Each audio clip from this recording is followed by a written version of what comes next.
thank you. First of all, thank you for taking time to come in here and talk to me, talk to us. I want to jump right into it. Introduce yourself, let the people know who you are, and a little bit of what you do. Let's do it. So, first of all, you had me at girl, I want to do an IG live because you know how much I love you. It is Mental Health Awareness Month, and you know how much I love working with teens.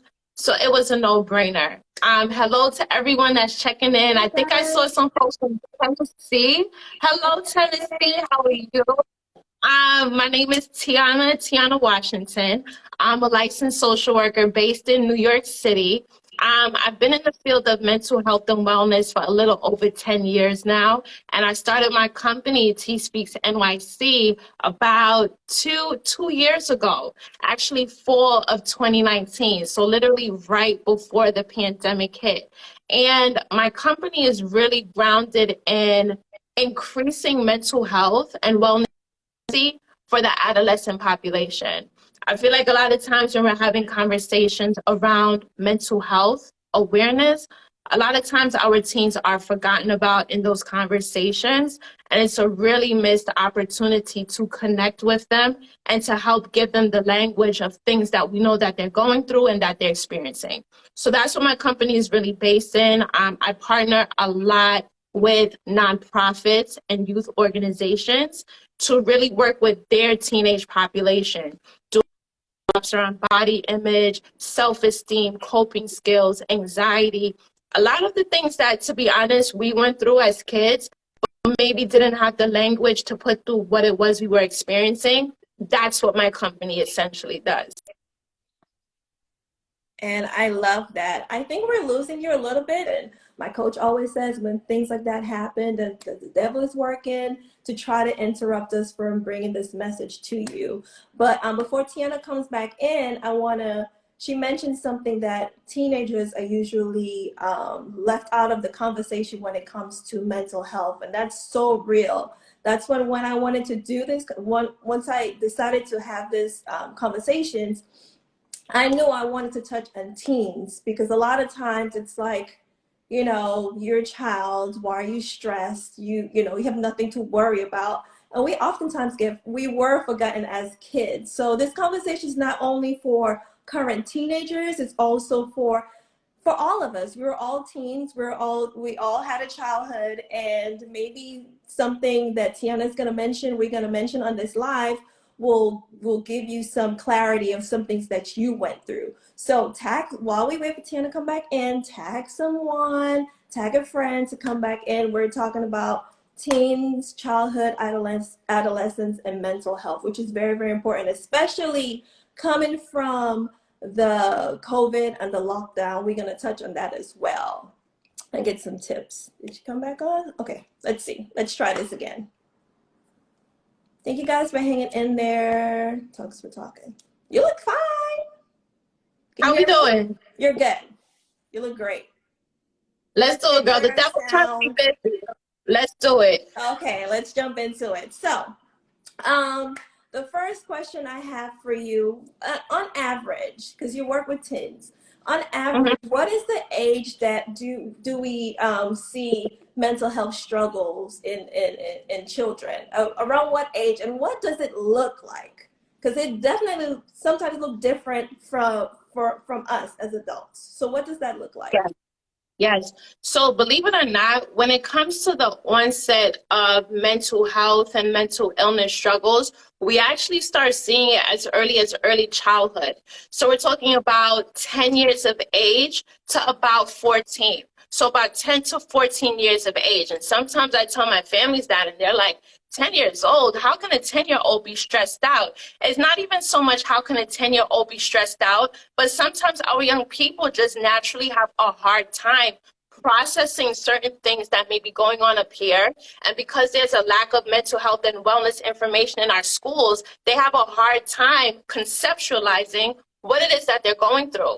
And we know that when we talk about mental illnesses, around that age, we're talking about anxiety disorders, mood disorders, behavior disorders. Those typically are leading the pack when we talk about the onset of mental health and illness struggles for our young people. So that's a good point. Another thing, I just want to touch on this because I recently was reading up on this. Puberty. We oftentimes to forget puberty is more, especially for girls, and for girls, is more than just getting our period. Puberty is it Mhm. lasts for about 4 years, the whole process. And what happens? You have a hormonal like the hormone, I won't say imbalance, but shift in your hormones. So Yes, that alone could create different emotions. And if kids don't know, as children, if we don't know how to express, we don't have the language, we don't have, the understanding of those feelings, then that could create exactly. things like anxiety. um You hit it on the head. You hit it on the head. When we think about, so the onset is typically 10 to 14, right? And like you Mhm. said, what's happening around that time? We have kids that are entering or just about to enter middle school or leave. They're going through Mhm. puberty changes, so their Mhm. bodies are changing. And sometimes their bodies are changing at this fast rate that they cannot keep up with. And Mhm. unfortunately, if conversations are not happening in the home before these changes take place, now you have this young person dealing with this change in this body that didn't look the way that it did yesterday. And now when we're thinking about social media also, and they have all these ideas of what their body should look like, it's a recipe for disaster when you think about how they're able to kind of process and experience what it is that they're going through. Especially if when we're talking about like comparison, I've had my young girls like in my middle school clubs that are upset because maybe their boobs are not coming in as quickly as their girlfriends, or I have the opposite where they feel like they're coming in too quickly. Miss T, what are these things that are here? They weren't here just a couple weeks ago, and now I'm getting unwanted attention from men that was not there before. What do I That do with part. this?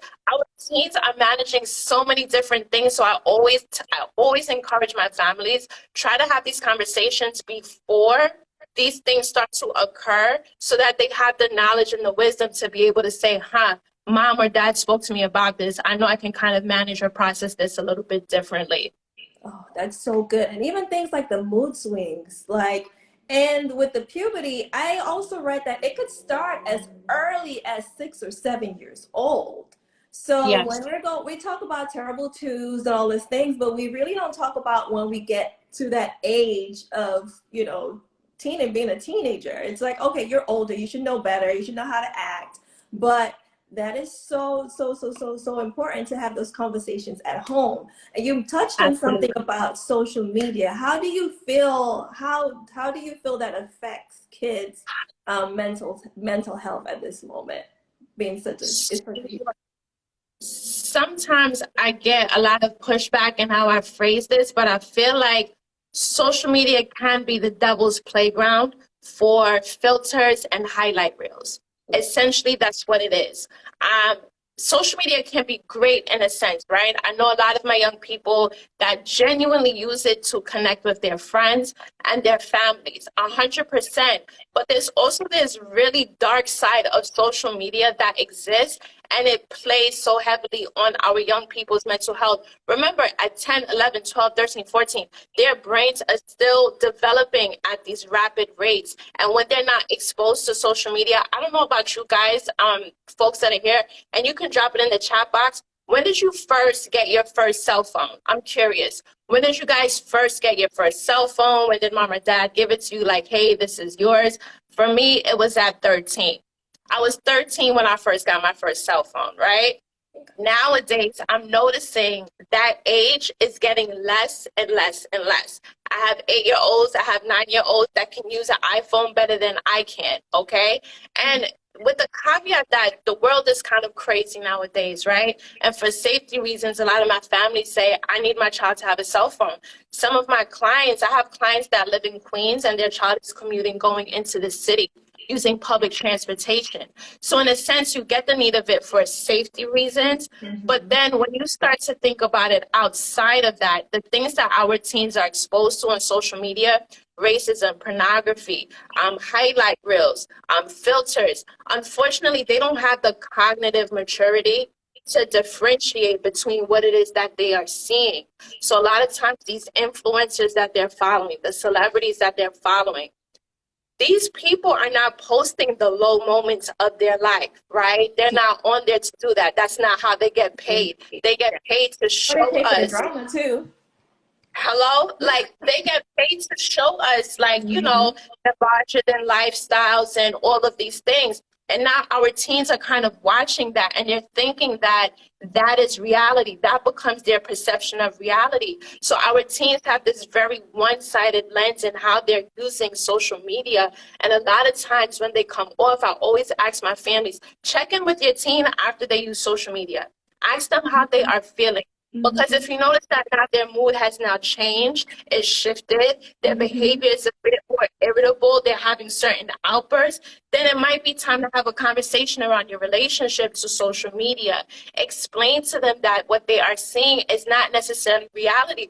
We know, look at some of the accounts that we follow, that we sometimes get caught up in. I was Well, gonna say, folks, that happens to us. That happens to me. So imagine that. exactly. So for us, even a lot of these apps, TikTok, Instagram, Snapchat, they have the creators of those apps are literally getting paid to keep our teens online. It's a fact. That's what they get paid to do, to keep our teens online. So it's just really important for families to monitor their teens' screen time, have conversations after they log off, ask them what accounts they're following, what do they like about the accounts that they're following, and also have some type of boundaries related to how they are using their screen time. 100%. Oh, that is so good. Listen, I have 11-year-old niece, so that hits home so hard for me. So what would you say to parents and aunties and caregivers and whoever who are in contact with teens? Like, how can we help them, support them in expressing their emotions? What Talk with advice? them. Just talk. Talk with them every day if you can. Mm-hmm. Have some type of daily mental health check-in with them, some type of emotional check-in with them. And for your family, you can put whatever name, whatever term you want, whatever feels good and authentic to you, but some type of check-in tool with your daughters, with your sons, with your nieces, your nephews, because you'd be surprised. Our teens a lot of times have so much to say, but they don't know how to say it. And they might be afraid of how mom or auntie might perceive what it is that they have inside. So let them know. Let's have an honest conversation. How was your day? Make it a habit of doing more so open-ended questions versus closed-ended questions. So when they're coming home from school or when you're picking them up, don't ask them, what you learned in school today, or how was your day? Don't do the closed-ended questions because they're going to be a teen and they're going to more than likely give you those one-word answers. So more so try to give them some of those open-ended, like, what was the highlight of your day today? Right? If there was one thing you could change about your day, what would it be? And why? I'm curious. Make it fun. Have conversation with them. Why would you change that thing about your day? What happened? Was there anything that made you nervous, that made you feel down about yourself? Who would you consider as your best friend? Know your friends, your nieces, know their friendship circles, because a lot of times they have so much middle school, high school drama happening within those friendship circles that a lot of times is leading a lot of the things that they are experiencing that they're not bringing home. So now you have a teenager that's slamming doors, rolling their eyes, and seemingly upset. And you're like, who is this person in my home? I don't know who this is. Home life is good. Why are they acting in this way? A lot of times it's existing outside of the home in their friendship circles. So have open conversations with them. And also don't be in the mindset of having to get rid of a negative behavior or emotion. Don't do that, because their emotions are information. Do you get what I'm Yeah, saying? that's Emotions and what they are bringing, like, to you at home, that's information for you. So I know it can be difficult. Like, I have a niece, I have a 14-year-old niece, I have a 22-year-old sister. Trust me, I get it. When they are not being their best version of themselves in your eyes, it can be difficult. I don't want to take away from that. What I'm saying is, don't be of the mindset of, I need to get rid of this behavior. Instead, ask yourself, how can I understand this behavior? What is their anger trying to show me right now or tell me? What is their sadness trying to communicate with me? Because obviously there's something underlying what they are showing you, but unfortunately they can't express that to you. And sometimes they might need us to pull it out a little bit. So if you are being presented with some of these emotions and behaviors in your home that you're just not a fan of, one, check yourself, make sure you're in the right mind space to confront this behavior. Don't speak with them if they're at a level 10, because for ourselves, if I'm at a level 10, I'm not wanting to talk to much of anybody, right? Be honest with them and say, I'm kind of noticing that right now you're seeming like this, or I'm seeing this behavior from you. I'm going to give you some time for yourself. And when you feel like you're ready, come back and talk with me. Or I'm going to come back in about half an hour just to check in with you. And do that thing. And when you separate, separate. Go take care of yourself. Go, prepare for work the next day, whatever it is that you have to do. Because if you're not in the right mindset to talk to them, it will go nowhere. It will go nowhere. And then go back and check in with them and see how they're doing. But always think of their emotions and behavior as information. What is it that they're trying to communicate to me? Oh my God, I love that so much. And that's even what I teach my clients, right? Your negative thoughts and your emotions, they're not really bad. If you stay in it, it becomes toxic. But what is the lesson? What is it teaching you? So there's information in those behaviors. And for my niece, Yeah. I'm trying to learn, I'm trying to teach her, okay, how do you feel? Like, give it tell me. Don't say I'm okay. Give me a word. Try to describe it how you feel. So I don't know if you think that's a great way to approach it. It is. And also keep in mind too, like for some of our teens, they might not be the expressive type. Like traditional talk therapy doesn't work for everyone, right? Everyone can't necessarily just say how they're feeling. But if we can kind of like help them express themselves in different ways. Journaling is a great exercise that I love to use with some of my clients. I'll even give them a prompt. If you could be anywhere in the world right now, where would you be and why? And giving them that prompt. So sometimes when I do my parent-child coaching sessions, we will journal together literally in session, and then we'll kind of share what it is that we had to say. Sometimes the arts, some of my students really enjoy like paint and being able to kind of like put paint to paper and like express themselves in that way. So for my families and my caregivers that are on here, don't beat up on yourself too bad if your child is like not wanting to talk with you. Sometimes they just might not have the words. Think about when you're the most upset. Sometimes you just don't feel like talking. We can tell them, hey, maybe we could journal it out together. Maybe you can, we can make a playlist together. I love the playlist activity. I'll sometimes do like, let's create a playlist for our mood right now. And then we'll create a Spotify playlist together. I love doing that activity because sometimes we can kind of go back to those playlists. And if they're not in the mood to talk, we just sit and listen to music, honestly.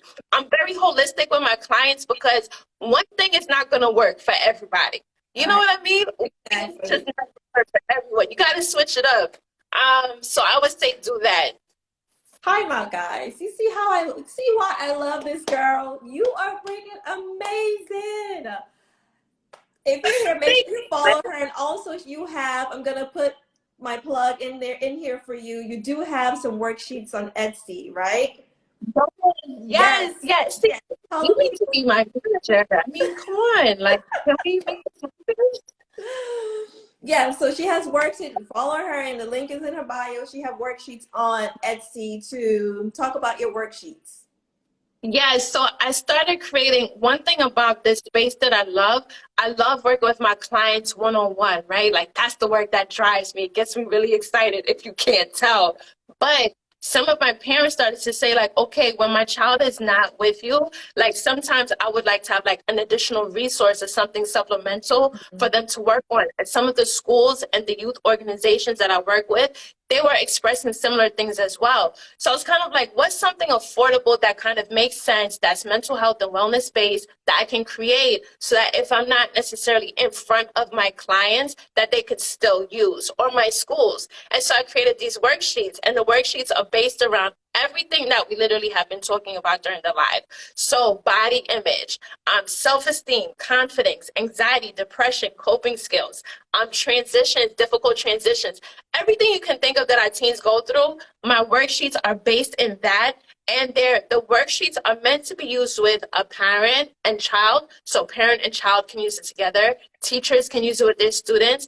Therapists can use it with their students. And my students can use it individually as well. But I always put the caveat, I want them to have that after processing conversation with an adult. It just kind of makes sense in that way. But yeah, the link to the worksheets are in my bio. If you go on my page, you'll see the link tree. Just click it. And I think it's like under the header wellness worksheets. And knock yourself out. It's a digital copy. You can print as many as you want to. And yeah, let me know what you guys think. I love it. Thank you love for it. Yeah, I forget that sometimes. There was a perfect because I love that you don't do the same thing for each client. You meet them where they are and you work on what drives them, what excites them. So I love that. Let's talk about coming out of COVID.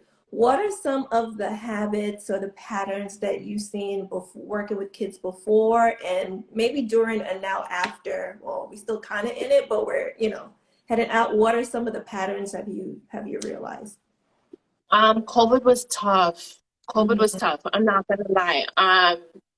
For my clients and for myself also. Like I mentioned, I'm here in New York City, right? So at one point we were the epicenter of this global crisis that was going on. So for a lot of my teens, it was a lot of, loss of routine and loss of structure. And that in itself can send anyone into a tailspin because unfortunately, for a lot of our young people, school is their only source of routine and structure. Some of the clients that I work with are coming from sometimes chaotic households, and they look to school to be their refuge. And now when you take that away from them, I mean, yes, they were able to attend virtually, but if we're being honest, virtual is much different than that in-person connection and interaction that you have with your friends and your teachers and things like that. So the loss of routine and structure brought in this wave of anxiety symptoms like I've never seen before. It was a heavy reliance on technology, social media, and just being on because they were attending school virtually. They now were on their tablets and their iPads and things like that, more so than they were before. So coming out of the pandemic, I've had a lot of my families kind of struggling with the relationship to technology and social media, to be honest, with a lot of my young people, because they're still in a sense of, well, I was able to be on the tablet all day during COVID, and now you're telling me that I can't be on it. It creates a sense of missing out for them, this fear of missing out. My friends are online. I'm not going to be able to see what they're doing. I'm not going to be able to engage in conversation during lunch tomorrow because I missed this cool thing that happened on TikTok or whatever. So I've seen a lot of that. A lot of the conversations have been around what can we replace that behavior with? So oftentimes where we make the mistake as adults with young people, they do this thing or this behavior that we want to get rid of, right? But you can't get rid of something without replacing it because they're getting a feel-good feeling from this thing. So the name of the game is, okay, we're not going to necessarily get rid of it. We're just going to replace it. So again, going back to those conversations with your teen, right? Getting honest about what do they get out of social media. If they're saying it's the connection to their friends, they like to be around their friends.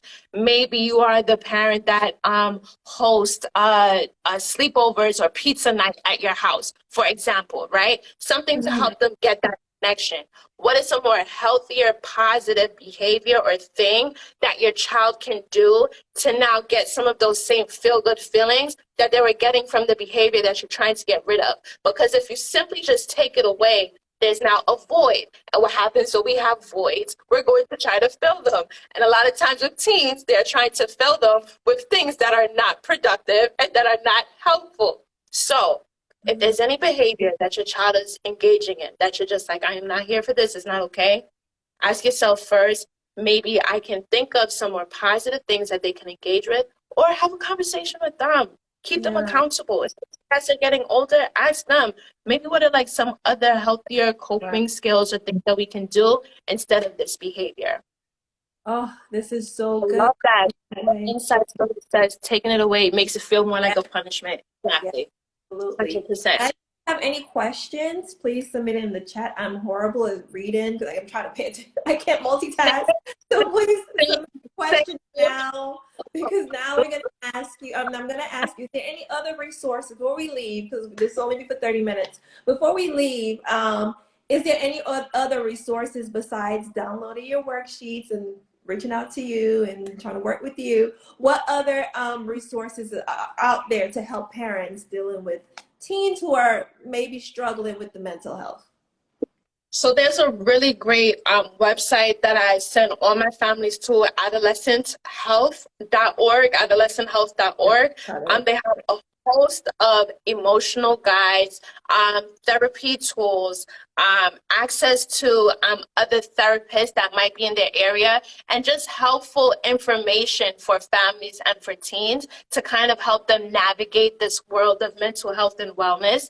Mhm. And even outside of therapy, which I'm a huge advocate for, obviously, I also want to encourage for my families to really tap into community organizations in their area, because a lot of times if our child is not connected to something in school, maybe it could be a community organization. Like I mentioned, I work a lot with community orgs and nonprofits that do a lot of mental health and wellness work for our young people.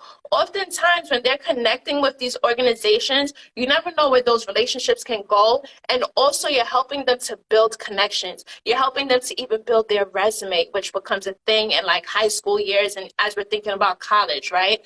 Get connected with some youth organizations in your area, because it can really help your teen to, again, when we talk about replacing some of those distracting behaviors that we don't want them to do, it's a positive outlet for them to pour into. Personally, Power of You Teens, they're an amazing organization here in New York. Power Play NYC, the 4 Air Project, Purposefully Pretty. These are just some organizations that I've worked with in the past, in particular for young teen girls that do a lot of community work, mental health work. And I've seen relationships from these young girls that have been in these organizations go on and flourish to do amazing things. So tap into the therapist resources and also connect with community organizations in your area. Sometimes parents will say, how can I find them? I think Facebook is a great resource. I know some folks feel like Facebook is a little outdated, but to be honest, I feel like it's a better resource in finding things more local to you in your community sometimes. Literally put in the search box, like wherever you are, teen organizations near me, and just, kind of do your research. Again, holding your teen accountable, let them be part of the process as well. If they're into the arts, have them kind of find maybe an art program that's near them. Be creative in how you are parenting your teen. Think holistically and not rigidly. Thank you so much. You gave us so much information, so many resources. I was trying to keep up and write it all down. So I'm going to ask you, when you have time, doesn't have to be tonight, send me a list. I'll try to add it to the Yeah. replay in the comments so Okay. people can Okay. check it out. This is so wonderful. Now, since I put in the plug already, but anyways, let the people know how they could work with you, how they could reach out to you, and is there anything you're working on, any workshops? Because honestly, when I first met you, you were doing some workshops, and I thought my niece was a little bit too young, but now she's of age. So do you have another workshop coming up? Because I'm going to sign her up for it. Yes, yes, yes. So folks can connect with me on my page at T-Speaks NYC. My email is the same, tspeaksnyc@gmail.com, same as the website. The link in my bio has a lot of my contact information as well, like the wellness worksheets and stuff. For the summer series, we do have some mental health and wellness summer series edition workshops coming up. So I'm really, really excited about that because, COVID threw us for such a loop, but it's time to get back into it. I've Yes. missed seeing things in person. I've been in virtual with a lot of them. So definitely, if you guys are following me, you'll be able to see the updates as they come up. And yeah, connect with me. I love talking to folks in my DMs and such. And yeah. Yay! That's so awesome. Thank you again. Thank you so much for your time.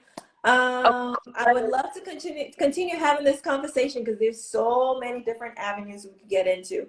But again, if you didn't get anything from this live, remember our teens are going through things too. Okay, they're not too young to have those emotions. They're not too young to feel quote unquote stress. So I want you to go out there and be an advocate for our teens because they are the future. They are our future. And again, if you guys have any questions, make sure you reach out to us, myself and Tiana. And we'll see you guys. I'll see you guys next week for another live of mental health check-in. Bye. Good night.